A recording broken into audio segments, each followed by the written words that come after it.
kushte të tilla, është e libër shumë i bukur nga Robert Jervis, që ka të bëjë që flet për arsyeën se arsye kryesore për konfliktet janë gjërat e paparashikueshme ose janë sinjalet e dërguara në mënyrë të pakuptimshme ose të paqëllimshme. Edhe në këtë rast, veprimet e kësaj natyre minojnë stabilitetin e Marrëdhënies së Bashkuara Evropë, i cili është edhe në bazë të stabilitetit të viteve pas viteve 45 ose mos pas viteve 90. Nëse ky stabilitet mungon, atëherë pastaj ftohen aktorë si Irani, si Turqia ndoshta, ose Kina dhe Rusia për të ndërmarrë veprime të cilat ndoshta nuk të kishin ndërmarrë nëse stabiliteti do të kishte më shumë qartësi strategjike nga ana e Shtetit Bashkuara. Për mua ky do të ishte problemi i madh. Sigurisht pastaj në mungesë të një stabiliteti të tillë, ndërhyrja e Rusisë ndoshta në Taiwan përbën një rrezik tjetër.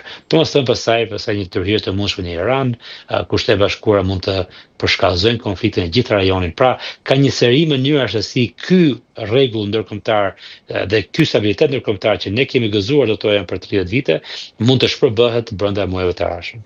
Jo për të dhënë alarme të kota ndoshta, por sot bota po rrotullohet pa një traktat për frenimin apo kontrollin mbi armët bërthamore, ndërsa diplomacia gjithnjë më shumë po shohim që po dështon.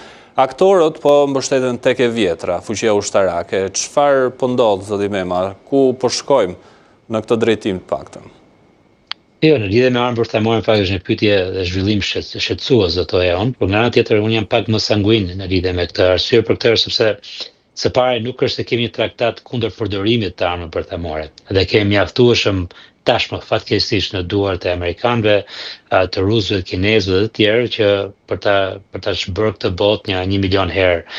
Dhe kështu që çështja e skandimit të disa traktateve bërthamore sigurisht më shqetëson, sepse është një indicje e thyrjes së normave diplomatike edhe të interesave të vendeve. Nga ana tjetër, ka një lloj, mendoj unë, tolerancë të anasjellt me disë të Shtetit Bashkuar dhe Rusisë, që e kuptojnë që arsenali i tyre bërthamor është tepër i vjetër, dhe për ta sjellë atë në epokën e inteligjencës artificiale, do ta thonim, edhe të teknologjive të reja, duhet të lësh skadosh disa për këtyre traktateve që pastaj të rinovosh arsenalin në një formë pak më moderne, me teknologji më moderne, dhe pastaj ndoshta unë do të prisem mas 3-4 viteve rikthimin e tryezëve negociatave për të rinegociuar këto traktate tashmë të skaduara.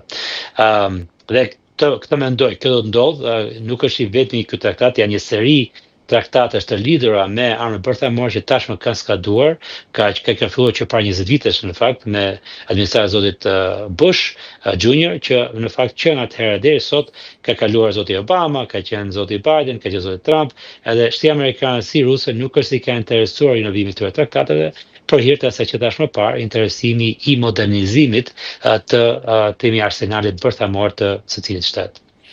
Në këtë botë, ndërkohë, ndoshta mund ta themi me egzagerim të çmendur disi, duhet të themi se nuk mund të mos përmendim edhe një çështje të rëndësishme.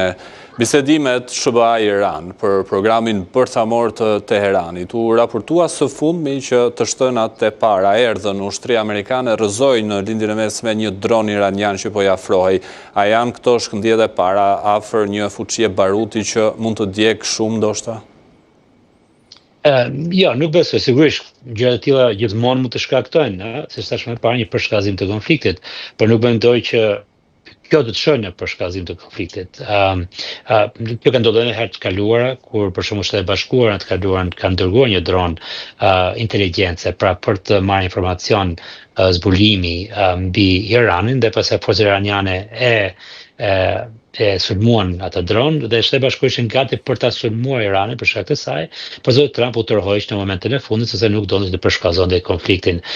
Irani sigurisht ka interesat e veta për të parë se çfarë po bëjnë forcat e armatosur amerikane, flotila amerikane në Gjirin Persik, për të përgatitur, për të zbuluar edhe gjendjen situatën aktuale në terren. Shtetet Bashkuara sigurisht kanë interesin e tyre për ta sulmuar diçka të tillë. Çështja e dronëve është interesante sepse ashtu sikur se në fushën kibernetike nuk është se ka ligjet e qarta të luftës në lidhje me temi përshkallëzimin e konfliktit për shkak të prezencës, jo të një sulmi, por të prezencës të një droni në temi pranë forcave.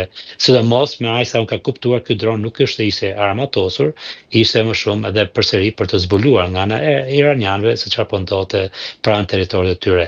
Nuk mendoj që kjo do të çojë në përshkallëzimin e konfliktit, por mendoj që thjesht sinjalizon që situata është shumë e tensionuar dhe negociatat janë të domosdoshme.